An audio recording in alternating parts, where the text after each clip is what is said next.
Kelompok lain dari angkatan bersenjata Ukraina dilikuidasi di Kasovyar baru-baru ini. Rekamannya ramai beredar di media sosial Telegram pada Rabu 6 November 2024. Di desa Kasovyar, personel militer Ukraina dengan menggunakan kendaraan tempur infanteri M80 yang diserahkan kepada Brigade Mekanik K24 oleh Slavokia pada tahun 2022 berusaha mendekatkan pasukan penyerang yang terdiri dari 10 personil. Akibat ledakan ranjau, kendaraan tempur infanteri tidak dapat bergerak dan terbakar karena perhitungan dan jatuhnya drone FPV Rusia.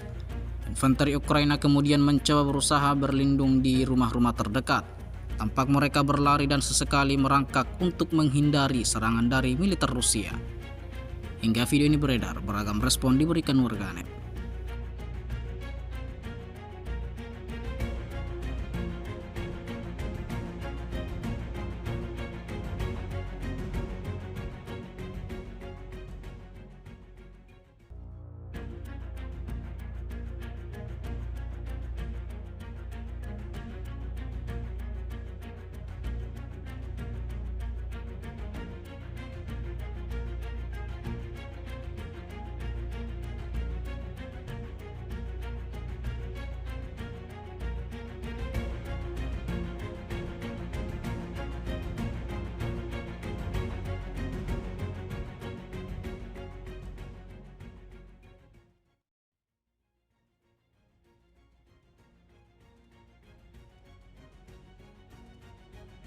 Download Tribun X sekarang, menghadirkan lokal menjadi Indonesia.